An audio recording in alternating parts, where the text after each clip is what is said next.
fue anunciado, recibimos al ministro de Transporte, a Víctor Rossi, a quien le agradecemos su presencia. Gracias, ministro, por venir. Buen día a todos. Hay muchos asuntos para conversar. Ya transcurrieron algunos días de la presentación realizada a inversores. Había una muy buena crónica en el semanario Búsqueda sobre el clima que de alguna manera se generó en esa presentación a inversores, donde había muchas personas de distintos escritorios, representantes de empresas extranjeras.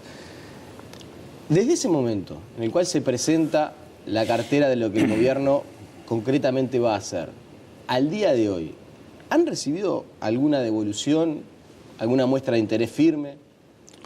Bueno, se ha seguido trabajando desde esa misma tarde. La tarde del 15 de agosto, a las 14 horas, ya estaban agendadas 2 grupos empresariales y a partir de ahí han seguido 2 equipos que hemos formado a los efectos, trabajando directamente, mano a mano, con un número importante de empresas, muy cerca de la treintena, en la profundización en cuanto a los objetivos que tenemos nosotros y en cuanto a las inquietudes e interrogantes que tenían los distintos actores. Y como hemos anunciado, es con ese intercambio que vamos a terminar el trabajo del pliego, que será el que va a regir el llamado a licitación. ¿Una semana?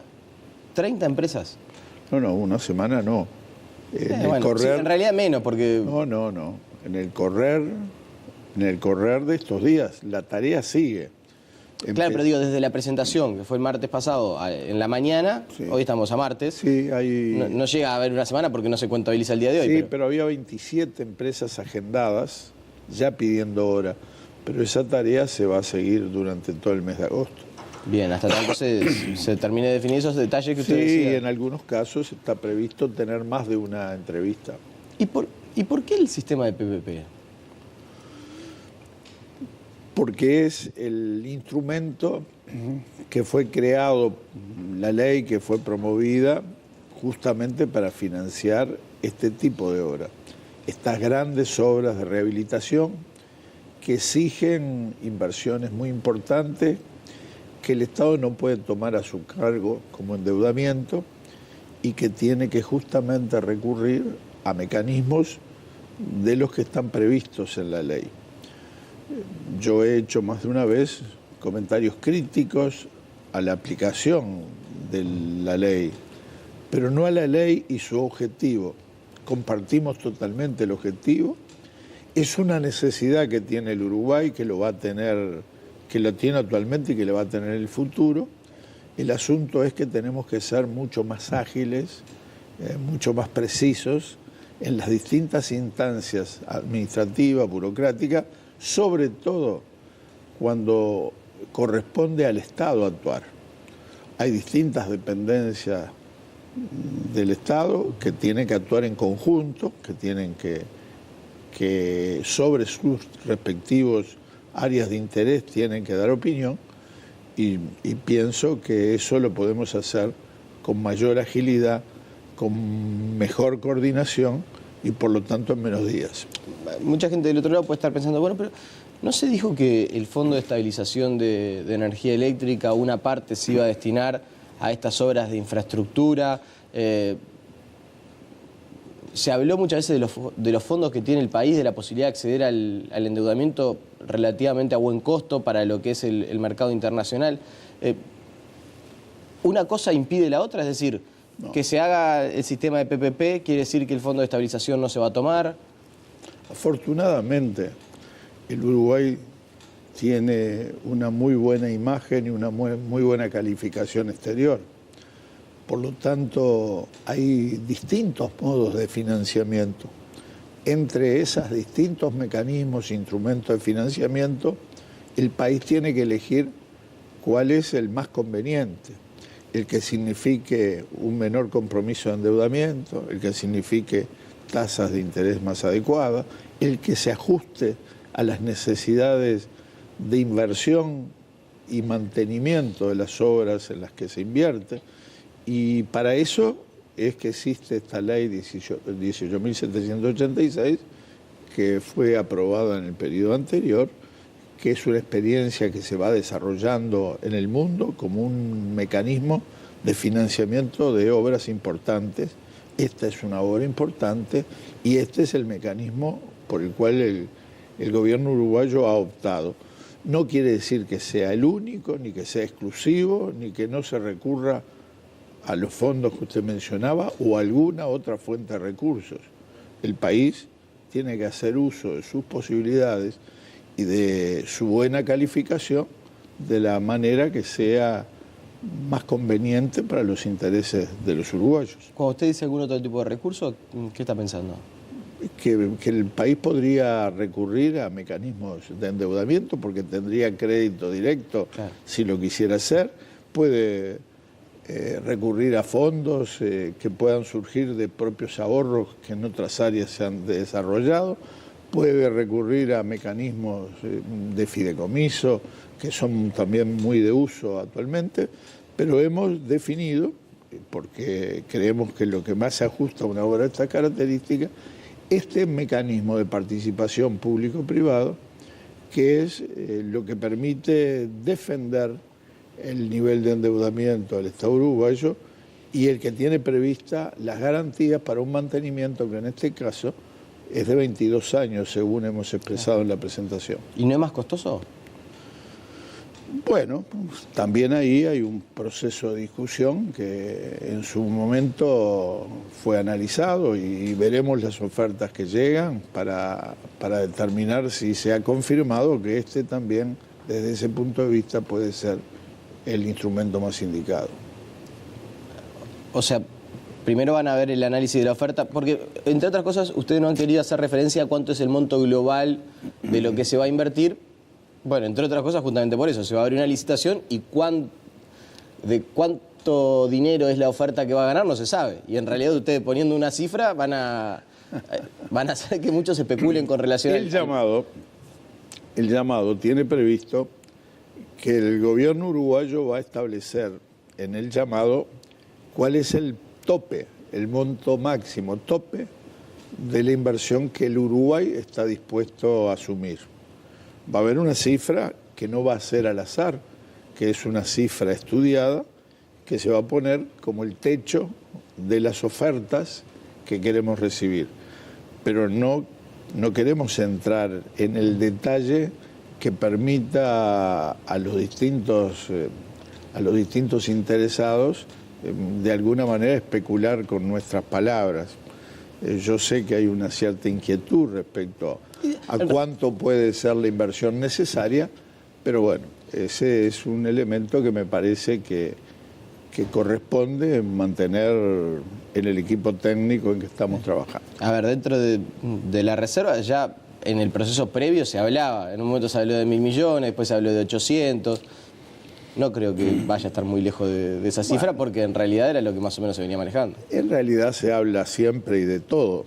El asunto es hablar con fundamento. Entonces, ¿usted dice que no va a llevar una sorpresa? Nosotros queremos ver exactamente qué es el valor de la obra que queremos llevar adelante y no lo que surge de anuncios de prensa. Usted también mencionó en algún momento de la exposición y cuando habló con la prensa que esto se va a hacer más allá de UPM. Más allá de si UPM se instala o no. Bueno, ahora, es verdad que no estaba previsto, llamémosle así, que no era una prioridad para el país en cuanto a materia de infraestructura la realización de este tramo de vía férrea entre Montevideo y Paso de los Toros. Corríjame, ahí estamos de acuerdo. No, estaba previsto, sí, pero estaba previsto de una manera diferente. No era la prioridad. Estaba previsto de una manera diferente. Ya en el periodo de gobierno anterior se había puesto en funcionamiento una recuperación, obras de recuperación de la vía entre Estación Pintado y Rivera. Se comenzó el trabajo por la zona norte, más cercana a Rivera, y se fue avanzando hasta cerca de Paso de los Toros, cuando en agosto del año 2016 apareció la confirmación por parte de UPM de su interés en establecer una nueva planta en esa zona, en la zona del centro del país. En ese momento nosotros debimos evaluar, habida cuenta que una de las alternativas era el uso del ferrocarril para sacar la producción de esa tercera planta, tuvimos que evaluar qué condiciones requería el ferrocarril ese. Ese ferrocarril no encajaba exactamente en las condiciones técnicas con las que se estaba reparando la vía hacia el norte y por lo tanto suspendimos, en acuerdo con el FOSEN, que es quien estaba financiando esa obra, suspendimos las obras en Paso de los Toros. Hoy ya se está terminando la línea Paso de los Toros-Rivera, que está recuperada y va a ser de mucha utilidad futura para el país. Pero es evidente que la columna vertebral del sistema ferroviario nacional, no ahora, siempre fue esa línea central, ese ferrocarril central entre Paso de los Toros y Montevideo, que es de donde salen todos los ramales ferroviarios que han existido en el país. Y por eso nosotros evaluamos qué condiciones necesitaba ese ramal y llegamos a la conclusión que esta era una inversión que debía realizar el país para la recuperación del ferrocarril y debía levantarse el estándar que tiene el resto de la red vial, colocando un 200 y pico de kilómetros de vía a un nivel más acorde a las necesidades del actual siglo. Y así decidimos que esto había que hacerse con UPM o sin UPM. Ahora, ¿hubo una señal política? Si me permite, con UPM, con la existencia de UPM, por cierto, que se va a facilitar el proceso, porque la presencia de UPM va a estar aportando 2 millones y pico de carga permanente por año, 2 millones y pico de toneladas de carga por año, lo que es seguramente un sostén muy importante del sistema. ¿Era necesario dar una señal con la presentación de este plan? Señal lo hacemos no para dar una señal, lo hacemos para iniciarnos en un trabajo que, por cierto, tenemos que asumir con mucha responsabilidad, porque lo que hicimos fue un anuncio basado en todo un estudio técnico, pero ahora queda lo más difícil, que es lograr llevar adelante este proyecto. Y en los tiempos que anunciaron, que para lo que es la administración pública, y usted ha luchado bastante contra eso, son tiempos acotados. Y sí, son tiempos exigentes, pero es más o menos lo que se estima posible. ¿Y alguien les planteó, después de la presentación, porque esto también salió en la prensa, hay algunas declaraciones incluso, ¿alguien les planteó la preocupación todavía existente por la afectación al tránsito en barrios periféricos de Montevideo? Se dice, por ejemplo, no sé, que pueden haber hasta 36 pasadas de tren por día con detención de 180 segundos y que eso va a generar un impacto sobre todo en la zona periférica de Montevideo. Se dicen muchas cosas. Se han dicho, las leí, las escuché y se han dicho cosas que son sensatas y muchas cosas que no son sensatas. Pero hemos estudiado cada uno de esos aspectos, hay equipos estudiando eso, que han discutido incluso con las intendencias municipales en cada caso. No solo en Montevideo hay problemas en Florida, hay problemas en Durazno, hay problemas en Canelones y hay problemas en Montevideo, lógicamente, porque es el departamento más poblado y porque la vía férrea, el funcionamiento del ferrocarril supo tener frecuencias muy altas en Montevideo.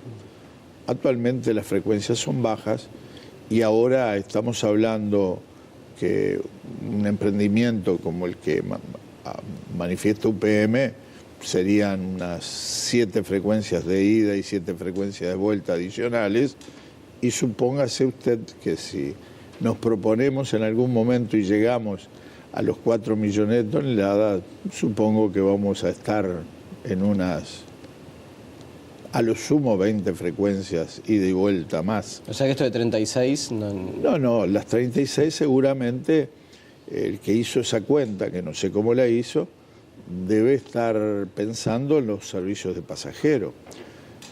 Aunque parezca mentira, es muy posible que en la actualidad allá muy cerca de esas 36 frecuencias, lo que pasan desapercibidas para la población de Montevideo.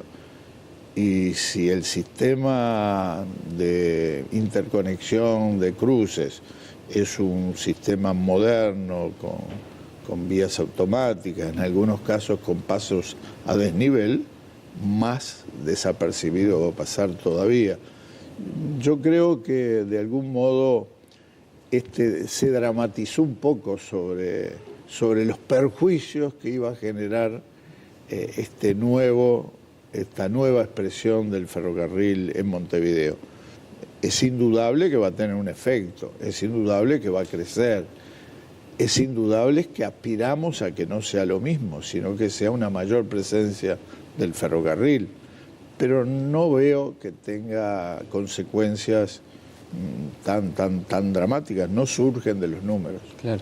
Y hablando de la llegada de la carga a Montevideo, ¿por qué se descartó Punta Sayago? ¿O por qué no por el momento Punta Sayago para sacar la producción? Que mucha gente dice, y era lo ideal porque no se metía la carga en el centro de la ciudad. Pero era lo ideal si teníamos puerto, pero en Punta Sayago no tenemos ese puerto. Y si tuviéramos el dinero suficiente para poder hacer la inversión, ya hubiéramos desarrollado la terminal portuaria en el puerto de Punta de Sayago.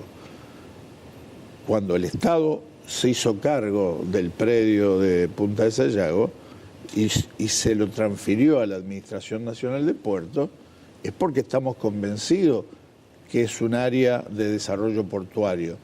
Y si pudiéramos ahí desarrollar obras portuarias, lo haríamos, pero eso sale muchos millones de dólares hacerlas y muchos millones de dólares mantenerlas. Yo ponía el ejemplo de que el simple dragado del canal que hay que extender para llegar a Punta de Sayago significaría una cantidad de millones de dólares anuales de mantenimiento. Entonces, no es solo planificar en una hojita y poner la solución que uno mejor cree. Seguramente llegará un momento donde Punta de Sayago tendrá condiciones para desarrollar su infraestructura portuaria y tal vez lo que hoy no es solución pueda ser más adelante.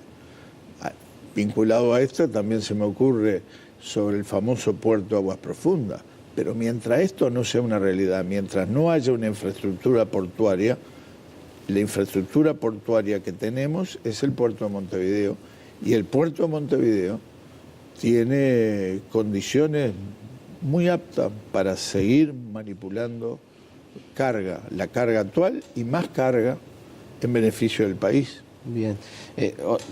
¿Y la posibilidad de que, no sé, un privado haga una explotación del puerto de Punta de Sayago para buscar ese dinero y esos recursos que el Estado no tiene? En general los privados apuestan para ganar. Y yo todavía no he recibido ninguna propuesta, pero estoy encantado de recibirla. Está con la bolsa abierta. Ya hoy, esta tarde, lo recibo al empresario que va a hacer esa inversión. Bien.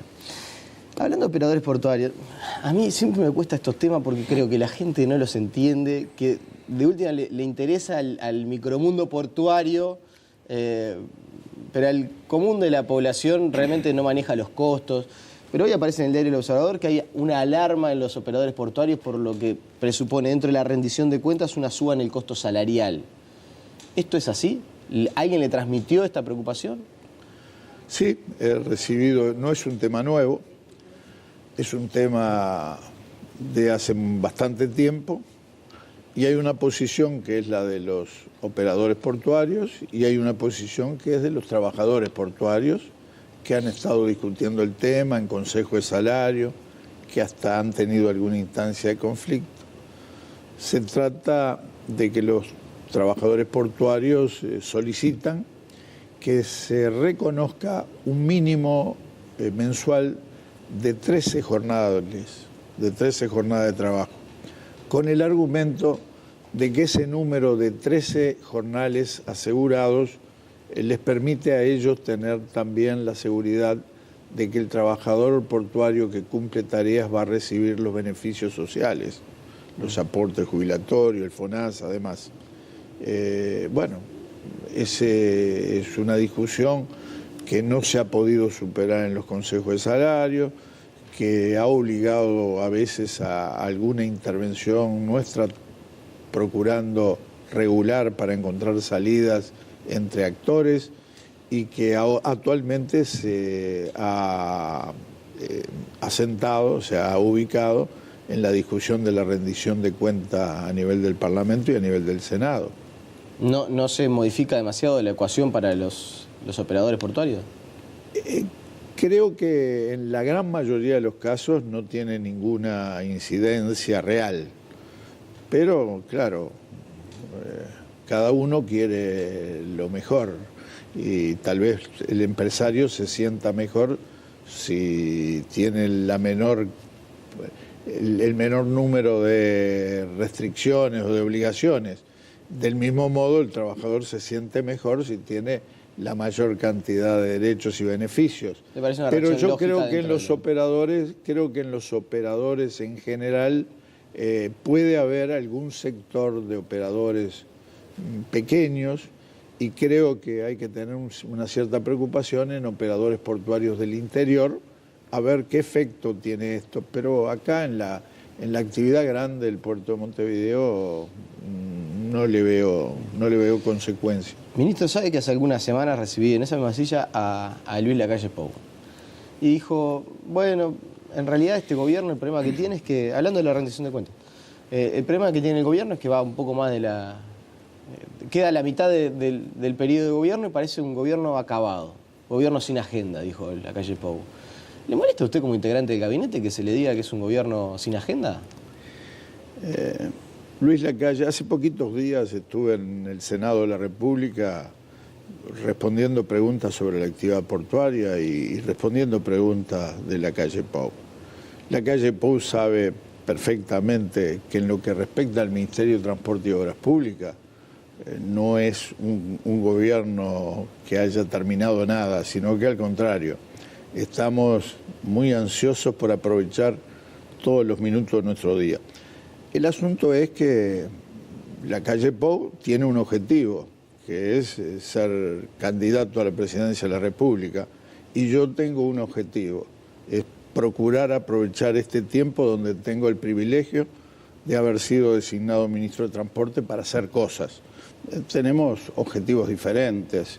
Yo comprendo que Luis haga esa consideración, pero no tiene asiento en la realidad. ¿Lo toma como parte de la campaña? Yo creo que está de campaña desde el primer día y estará hasta el último. De campaña permanente, eso es así. ¿Y eso no hace un problema para el país?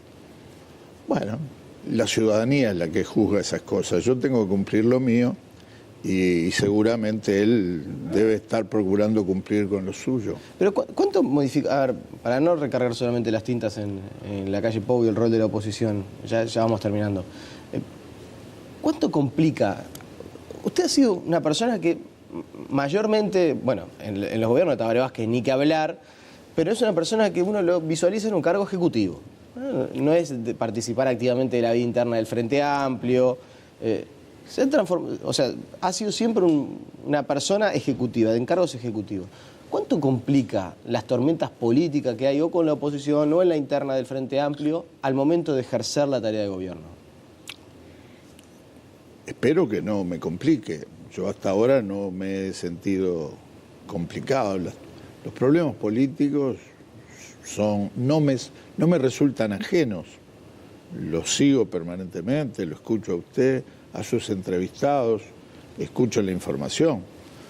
Pero yo con satisfacción cumplo un rol. Y el rol mío, la obligación mía, es trabajar por concretar objetivos que el país ha definido como necesarios en materia de obras e infraestructura. No es el único el ferrocarril, no es el único el puerto. Por suerte estamos teniendo un remontar en la actividad de recuperación de las rutas del país, que es notorio. Y al fin de cada obra La verdad, es una gratificación grande la que uno siente cuando se siente tranquilo con la tarea cumplida. Mientras tanto, trabajo. No otra cosa que eso, trabajo. Víctor Rossi, le agradecemos su presencia esta mañana. A las órdenes. La pausa y seguimos con muchas más noticias.